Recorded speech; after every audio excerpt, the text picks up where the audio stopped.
Chapter 20. I sat one evening in my laboratory. The sun had set, and the moon was just rising from the sea. I had not sufficient light for my employment, and I remained idle in a pause of consideration of whether I should leave my labor for the night or hasten its conclusion by the unremitting attention to it. As I sat, a train of reflection occurred to me, which led me to consider the effects of what I was doing. 3 years before I was engaged in the same manner, and had created a fiend whose unparalleled barbarity had desolated my heart, and filled it forever with the bitterest remorse. I was now about to form another being of whose disposition I was alike ignorant. She might become 10,000 times more malignant than her mate, and delight for its own sake in murder and wretchedness. He had sworn to quit the neighborhood of man, and hide himself in deserts, but she had not, and she, who in all probability was to become a thinking and reasoning animal, might refuse to comply with the compact made before her creation. They might even hate each other. The creature who had already loathed his own deformity, and might not conceive a greater abhorrence for it when it came before his eyes in the female form. She might also turn with disgust from him to the superior beauty of man. She might quit him, and he be again alone, exacerbated by the fresh provocation of being deserted by one of his own species. Even if they were to leave Europe and inhabit the deserts of which the New World, yet one of the first results of those sympathies for which the daemon thirsted would be children, and a race of devils would be propagated upon the earth, who might take the very existence of the species of man a condition precarious and full of terror. Had I a right for my own benefit to inflict this curse upon everlasting generations? I had before even moved by the sophism of the being I had created. I had been struck senseless by his fiendish threats, but now, for the first time, the wickedness of my promise burst upon me. I shuddered to think that future ages might curse me at their pest, whose selfishness had not hesitated to buy its own peace at the price, perhaps, of the existence of the whole human race. I feel like you could you are creating her, so you could just leave out reproductive parts, or like spay her. Like, you don't have to keep the ovaries in there or something. Like, it's kind of up to you. You're fucking creating it. It's not that deep. I trembled, and my heart failed within me, when, on looking up, I saw by the light of the moon the daemon at the casement. A ghastly grin wrinkled his lips as he gazed on me, where I was fulfilling the task which he had allotted to me. Yes, he had followed me in my travels. He had loitered in the forests, hid himself in caves, or taken refuge in wide and desert heaths, and he now came to mark my progress and claim the fulfillment of my promise.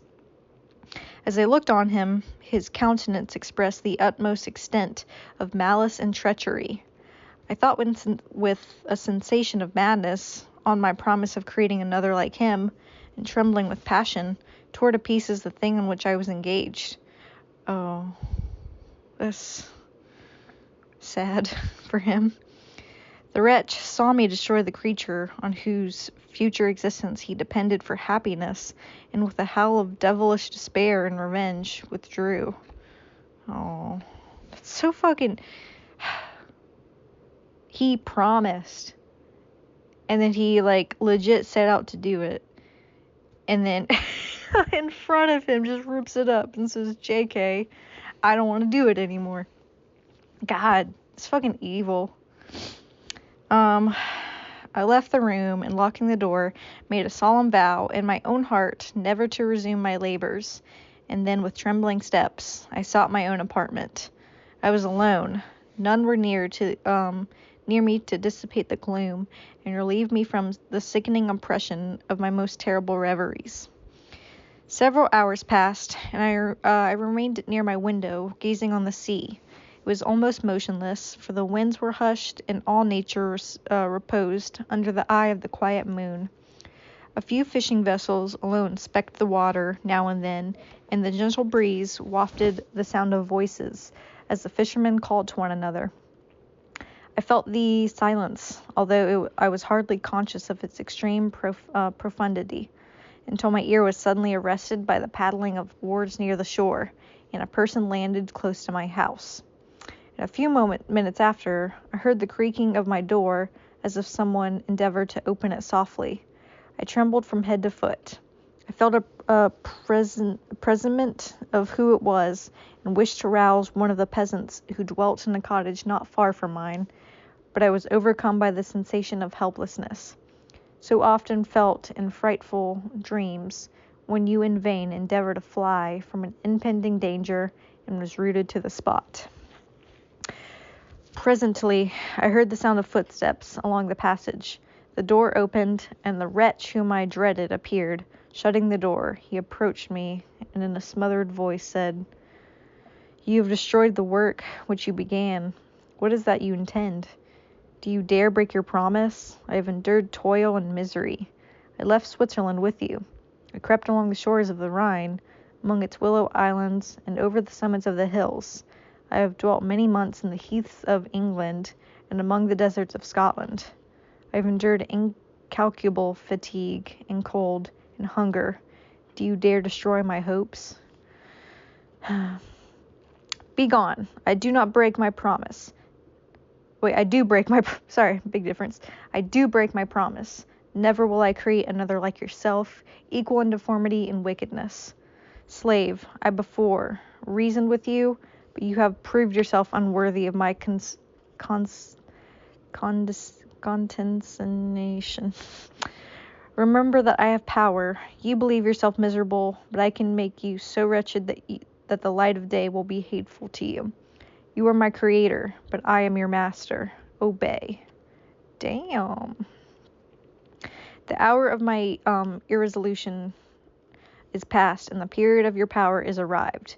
Your threats cannot move me to do an act of wickedness, but they confirm me in a determination of not creating you a companion in vice.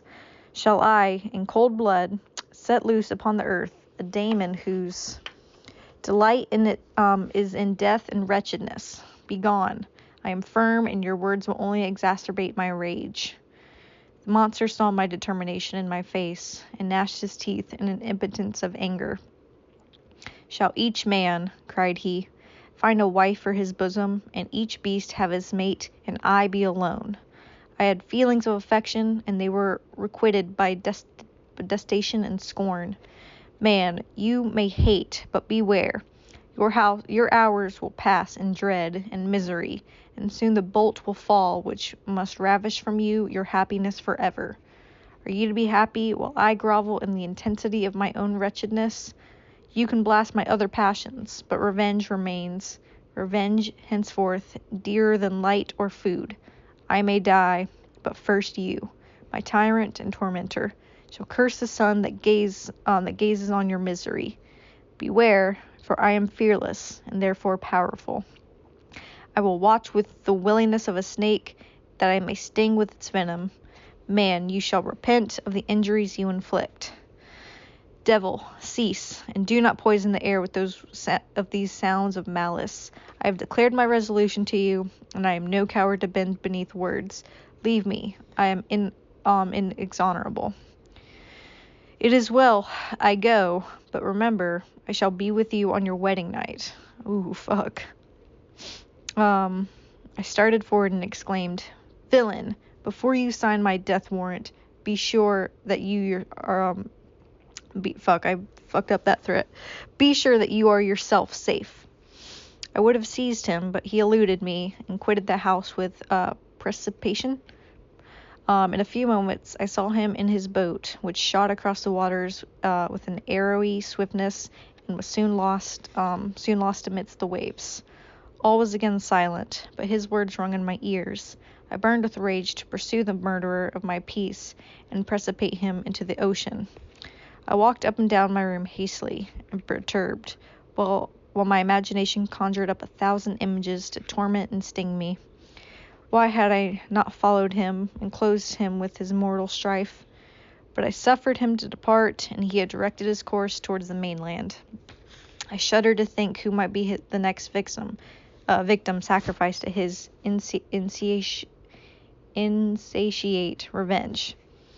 And then I thought again of his words, "I will be with you on your wedding night." That then was the period fixed for the fulfillment of my destiny. In that hour I should die, and at once satisfy and extinguish his malice. The prospect did not move me to fear, yet when I thought of my beloved Elizabeth, of her tears and endless sorrows, when she should find her lover so barbarously snatched from her, tears, the first I had shed in many months, streamed over my eyes, and I resolved not to fall before my enemy without a bitter struggle. The night passed away, and the sun rose from the ocean. My feelings became calmer, if it may be called calmness when the violence of rage sinks into the depths of despair. I left the house, the horrid scene of the last night's contamination, and walked to the beach of the sea, which I almost regarded as an insuperable barrier between me and my fellow creatures. Nay, a wish that such should prove the fact stole across me. I desired that I might pass my life on that barren rock, wearily, it is true, but uninterrupted by a sudden shock of misery. If I returned, it would to be sacrificed, or to see those whom I most love die under the grasp of a demon whom I myself created. I walked about the isle like a restless spectre, separated from all it loved, and miserable in the separation. When it became noon, and the sun rose higher, I lay down on the grass, and was overpowered by a deep sleep. I had been awake the whole of the preceding night. My nerves were agitated, and my eyes inflamed by watching and misery. The sleep into which I now sunk refreshed me, and when I woke, I again felt as if I belonged to a race of human beings like myself, and I began to reflect upon what had passed with greater composure. Yet still the words of the fiend rung in my ears like a death knell.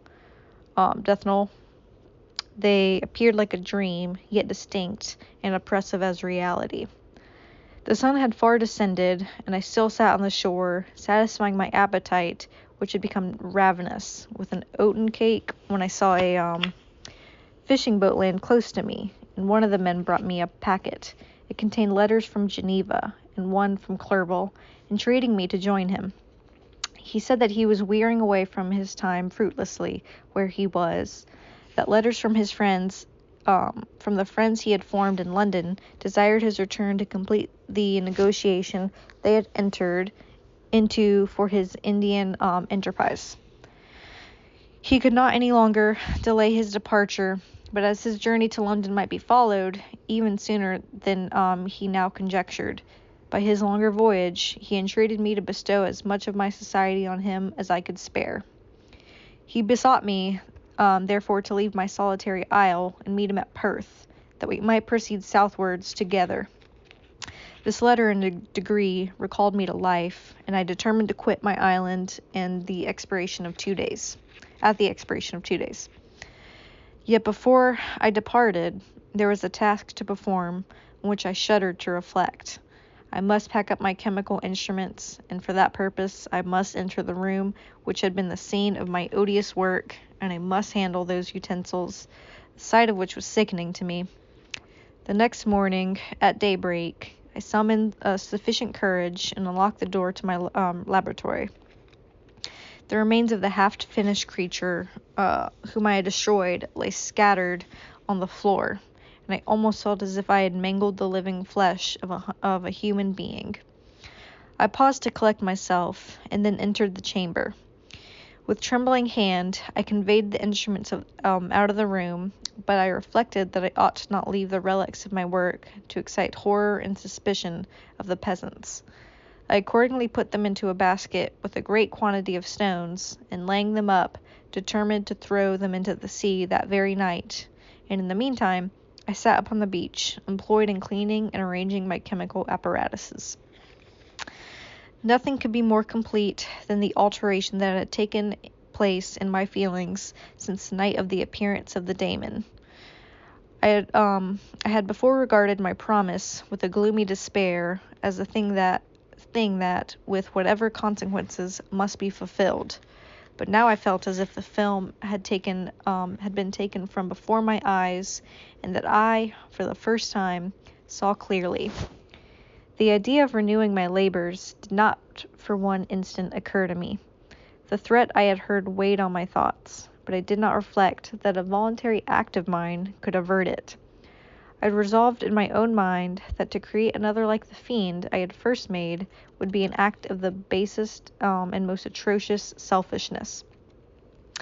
And I banished from my mind every thought that could lead to a different conclusion. Between 2 and 3 in the morning, the moon rose, and then putting my basket aboard a little skiff, sailed out about 4 miles from the shore. The scene was perfectly solitary. A few boats were returning towards land, but I sailed away from them. I felt as if they were about the commission of a dreadful crime, and avoided, with shuddering anxiety, any encounter with my fellow creatures. At one time, the moon, which had before been clear, was suddenly overspread by a thick cloud, and I took advantage of that moment of darkness and cast my basket into the sea. I listened to the gurgling sound as it sunk and then sailed away from the spot. The sky became clouded, but the air was pure, although chilled by the northeast breeze, but was then rising. But it refreshed me and filled me with such agreeable sensations that I resolved to prolong my stay on the water, and fixing the rudder in a direct position, stretch myself at the bottom of the boat. Clouds hid the moon, everything was obscure, and I heard only the sound of the boat as its kneel cut through the waves. The murmur lulled me, and in a short time I slept soundly. I do not know how long I remained in this situation, but when I awoke, I found that the sun had already mounted considerably. The wind was high, and the waves continually threatened the safety of my little skiff. I found that the wind was northeast, and must have driven me far from the coast from which I had embarked. I endeavored to change my course, but quickly found that if I again made the attempt, the boat would be instantly filled with water. Thus situated, my only resource was to drive before the wind. I confess that I felt a few sensations of terror. I had no compass with me, and was so slenderly acquainted with the geography of this part of the world that the sun was of little benefit to me. I might be driven into the wide Atlantic and feel all the tortures of starvation, or be swallowed up in the immeasurable waters that roared and buffeted around me. I had already been out many hours and felt the torment of a burning thirst, a prelude to my other sufferings. I looked on the heavens, which were covered by clouds that flew before the wind, only to be replaced by others. I looked upon the sea. It was to be my grave. "Fiend," I exclaimed, "your task is already fulfilled." I thought of Elizabeth, of my father, and of Clerval, all left behind, on whom the monster might satisfy his sanguinary and merciless passions. This idea plunged me into a reverie so despairing and frightful that even now, when the scene is on the point of closing before me forever, I shudder to reflect on it. Some hours passed thus, but by degrees, as the sun declined towards the horizon, the wind died away into a gentle breeze, and the sea became free from breakers. But these gave place to a heavy swell. I fell sick and hardly able to hold the rudder when I suddenly saw a line of highland towards the south. Almost spent as I was by fatigue and the dreadful suspense I endured for several hours, this sudden certainty of life rushed like a flood of warm joy to my heart, and tears gushed from my eyes. How mutual are our feelings, and how strange is that clinging love we have a life even in the excess of misery.